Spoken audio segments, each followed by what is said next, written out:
The First Book of Samuel. 1 Samuel, chapter 1.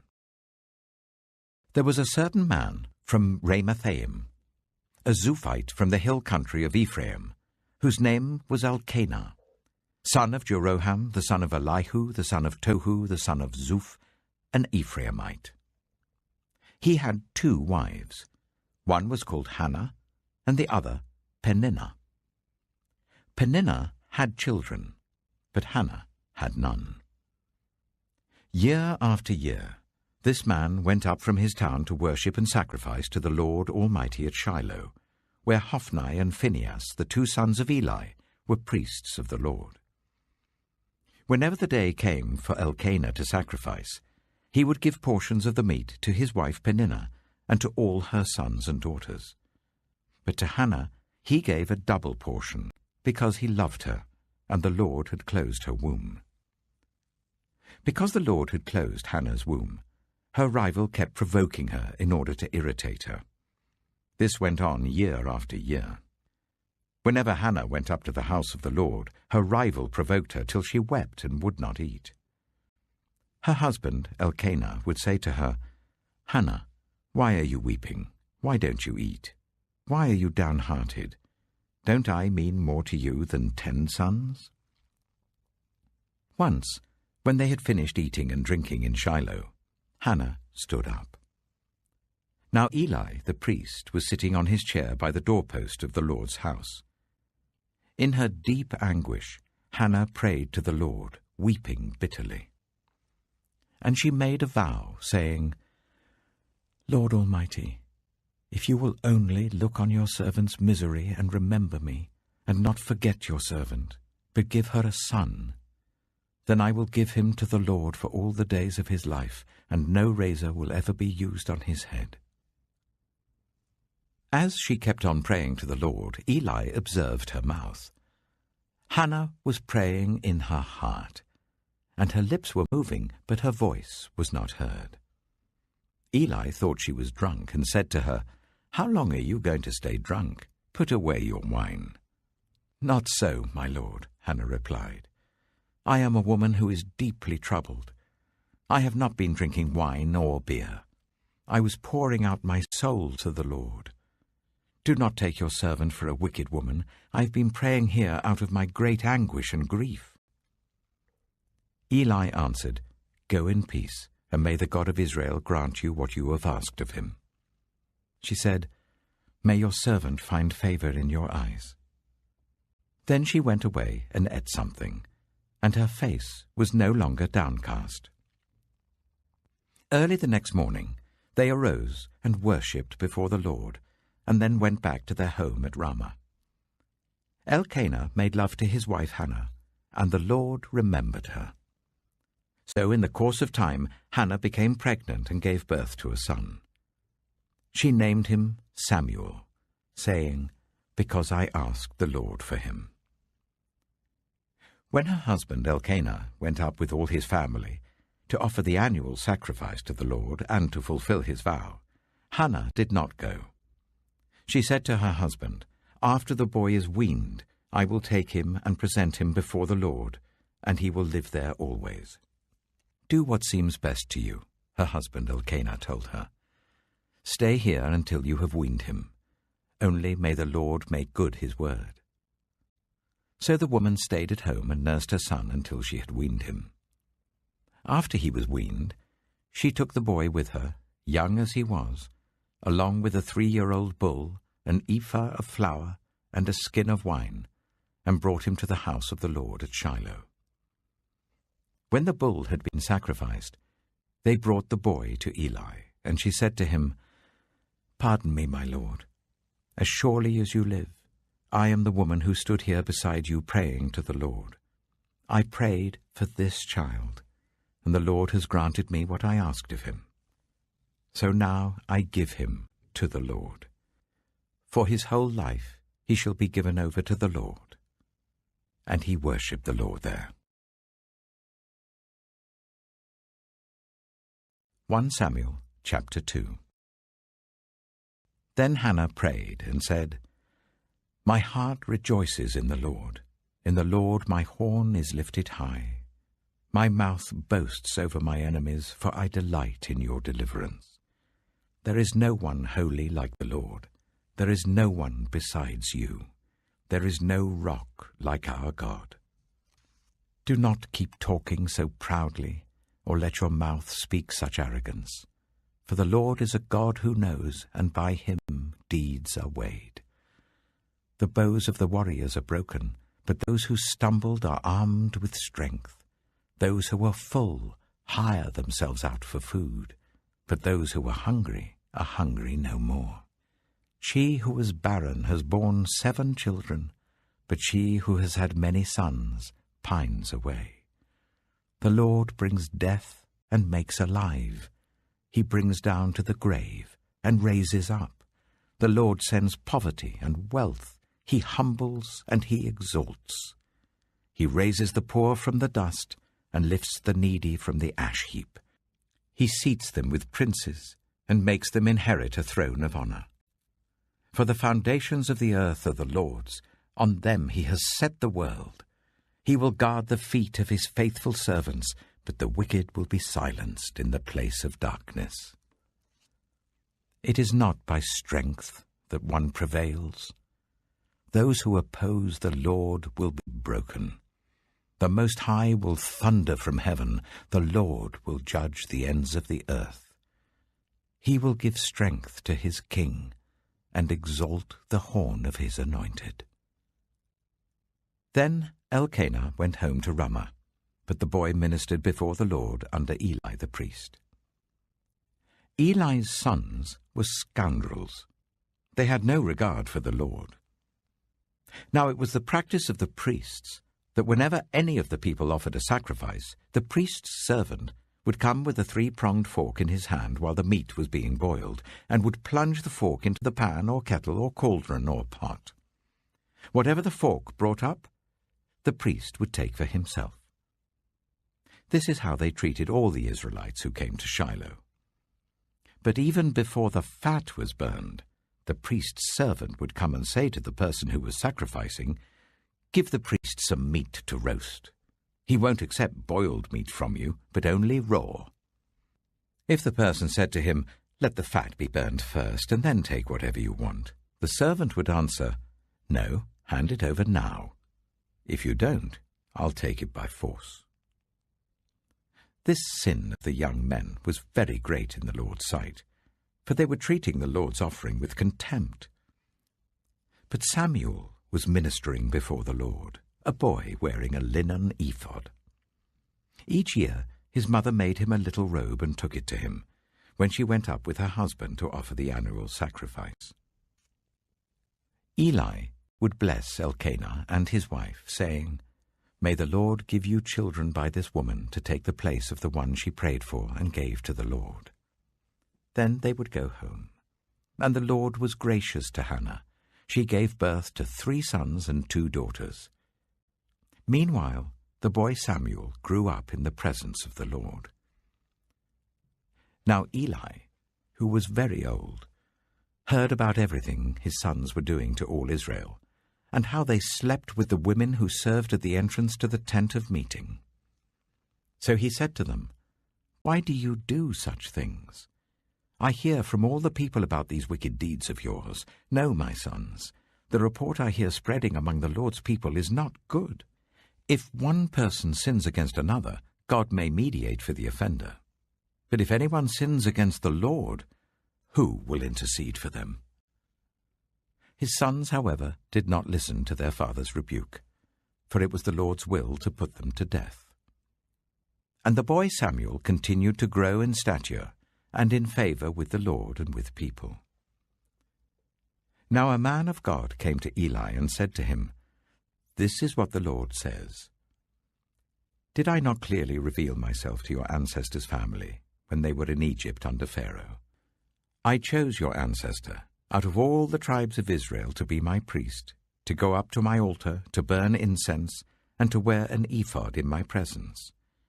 I also gave your ancestors' family all the food offerings presented by the Israelites. Why do you scorn my sacrifice and offering that I prescribed for my dwelling? Why do you honor your sons more than me, by fattening yourselves on the choice parts of every offering made by my people Israel? Therefore the Lord, the God of Israel, declares, I promised that members of your family would minister before me forever. But now the Lord declares, far be it from me. Those who honor me, I will honor, but those who despise me will be disdained. The time is coming when I will cut short your strength and the strength of your priestly house, so that no one in it will reach old age, and you will see distress in my dwelling. Although good will be done to Israel, no one in your family line will ever reach old age. Every one of you that I do not cut off from serving at my altar, I will spare only to destroy your sight and sap your strength, and all your descendants will die in the prime of life. And what happens to your 2 sons, Hophni and Phinehas, will be assigned to you. They will both die on the same day. I will raise up for myself a faithful priest, who will do according to what is in my heart and mind. I will firmly establish his priestly house, and they will minister before my anointed one always. Then everyone left in your family line will come and bow down before him for a piece of silver and a loaf of bread, and plead, appoint me to some priestly office, so that I can have food to eat.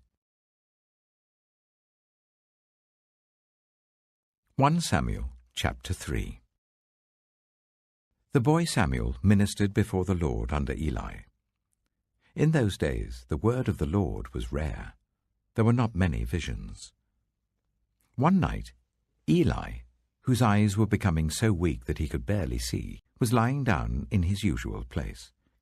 The lamp of God had not yet gone out, and Samuel was lying down in the house of the Lord where the ark of God was. Then the Lord called Samuel. Samuel answered, Here I am. And he ran to Eli and said, Here I am, you called me. But Eli said, I did not call. Go back and lie down. So he went and lay down. Again the Lord called Samuel. Then Samuel got up and went to Eli and said, Here I am, you called me. My son, Eli said, I did not call. Go back and lie down. Now Samuel did not yet know the Lord.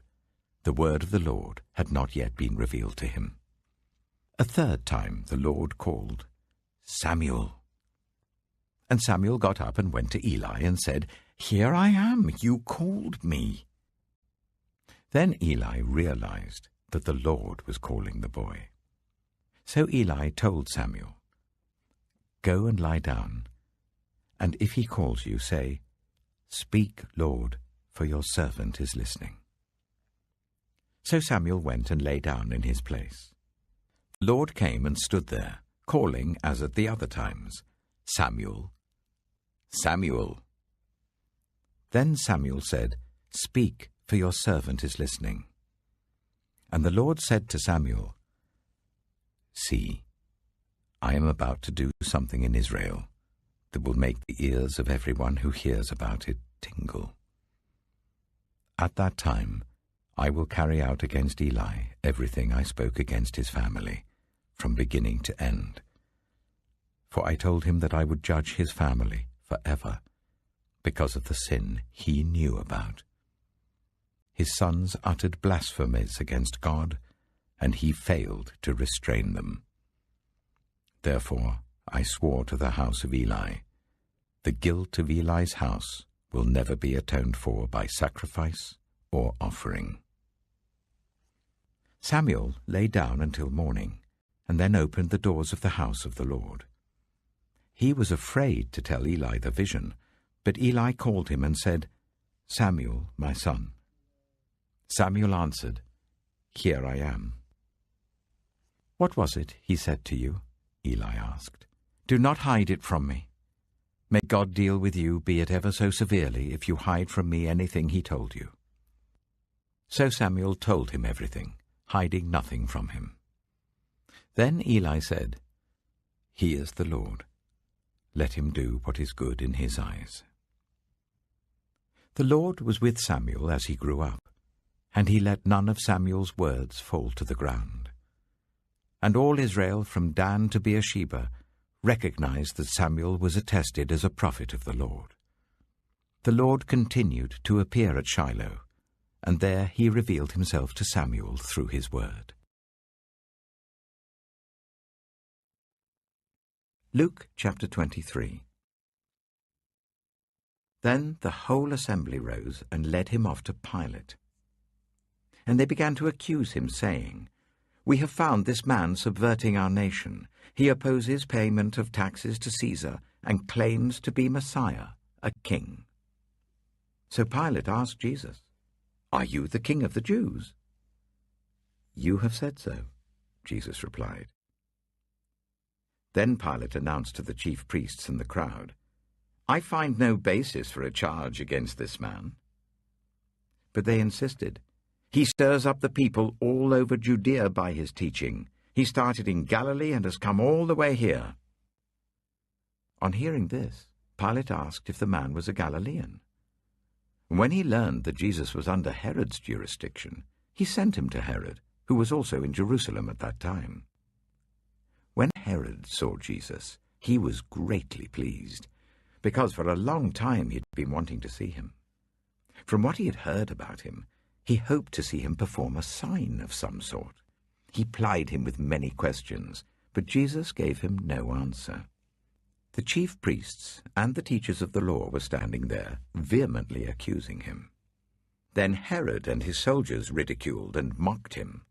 Dressing him in an elegant robe, they sent him back to Pilate. That day Herod and Pilate became friends. Before this, they had been enemies. Pilate called together the chief priests, the rulers, and the people, and said to them, "You brought me this man as one who was inciting the people to rebellion. I have examined him in your presence and have found no basis for your charges against him. Neither has Herod, for he sent him back to us. As you can see, he has done nothing to deserve death. Therefore, I will punish him and then release him." But the whole crowd shouted, "Away with this man! Release Barabbas to us!" And Barabbas had been thrown into prison for an insurrection in the city and for murder. Wanting to release Jesus, Pilate appealed to them again, but they kept shouting, "Crucify him! Crucify him!" For the third time he spoke to them. "Why? What crime has this man committed? I have found in him no grounds for the death penalty. Therefore I will have him punished and then release him." But with loud shouts they insistently demanded that he be crucified, and their shouts prevailed. So Pilate decided to grant their demand. He released the man who had been thrown into prison for insurrection and murder, the one they asked for, and surrendered Jesus to their will. As the soldiers led him away, they seized Simon from Cyrene, who was on his way in from the country, and put the cross on him, and made him carry it behind Jesus. A large number of people followed him, including women who mourned and wailed for him. Jesus turned and said to them, "Daughters of Jerusalem, do not weep for me. Weep for yourselves and for your children. For the time will come when you will say, 'Blessed are the childless women, the wombs that never bore and the breasts that never nursed.' Then they will say to the mountains, 'Fall on us,' and to the hills, 'Cover us.'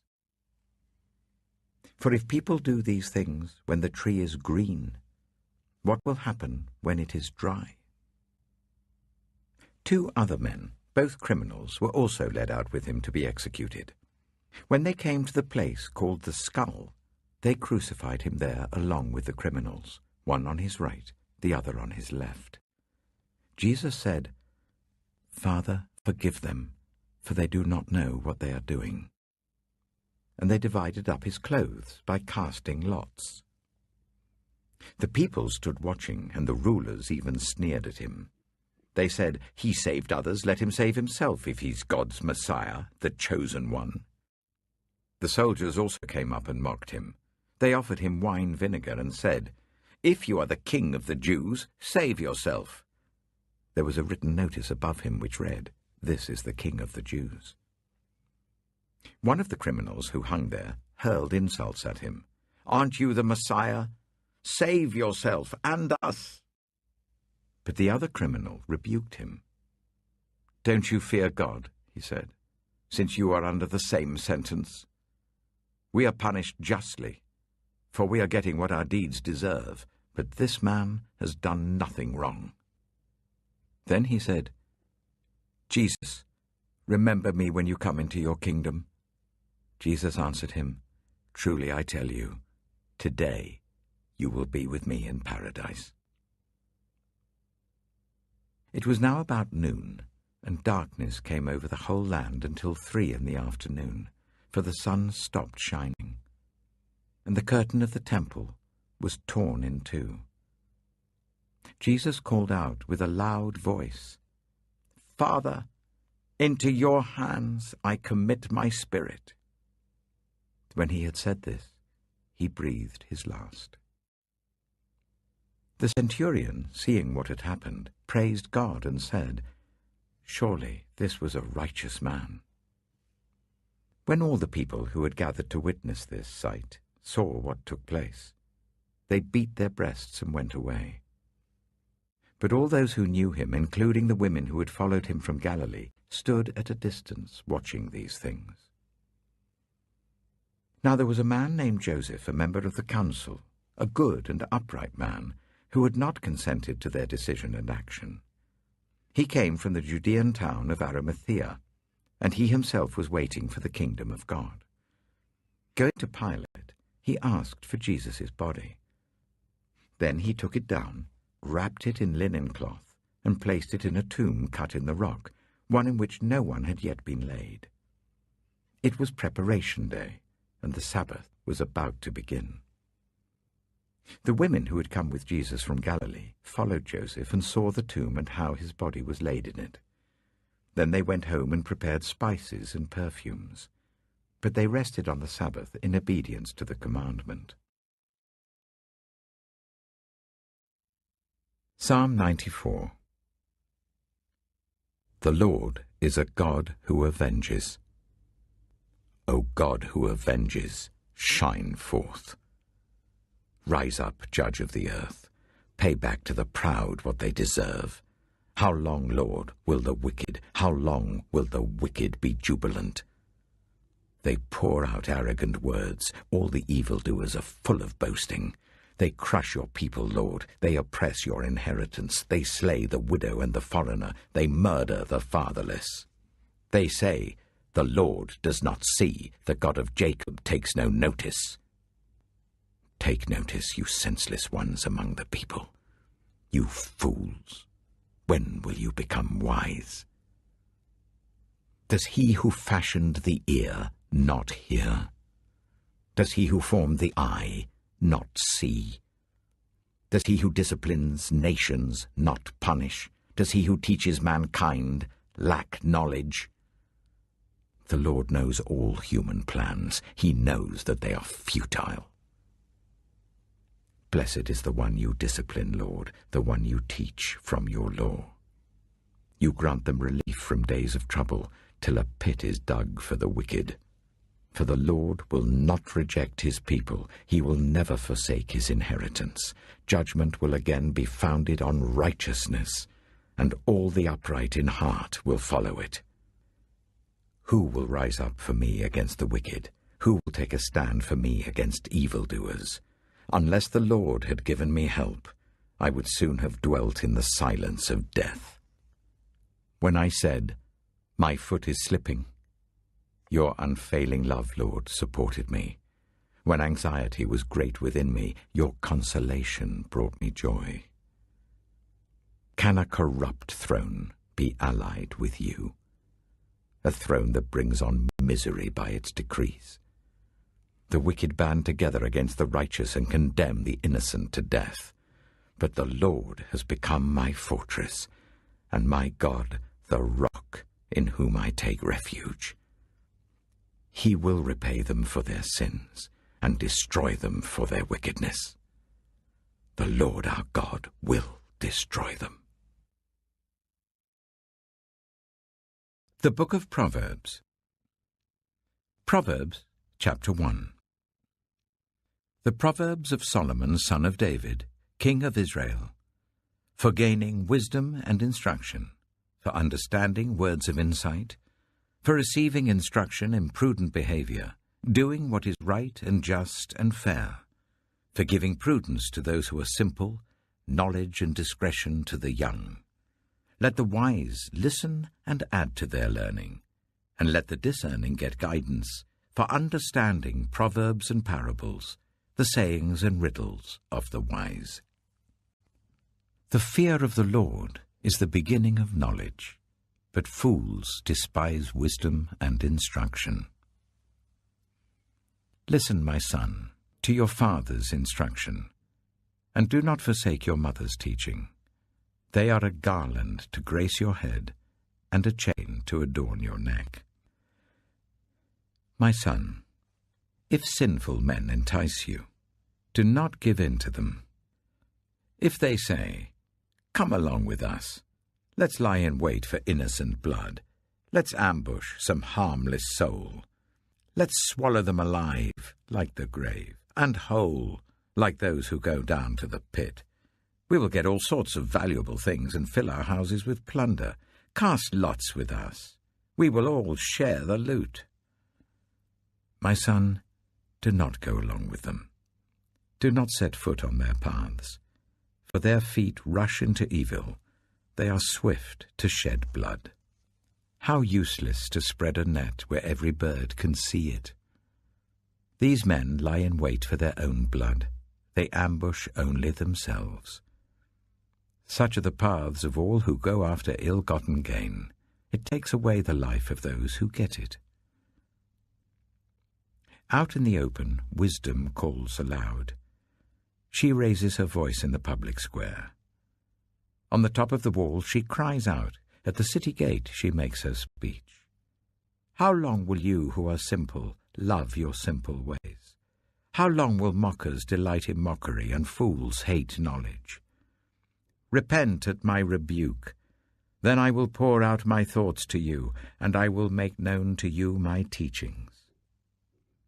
But since you refuse to listen when I call, and no one pays attention when I stretch out my hand, since you disregard all my advice and do not accept my rebuke, I in turn will laugh when disaster strikes you. I will mock when calamity overtakes you.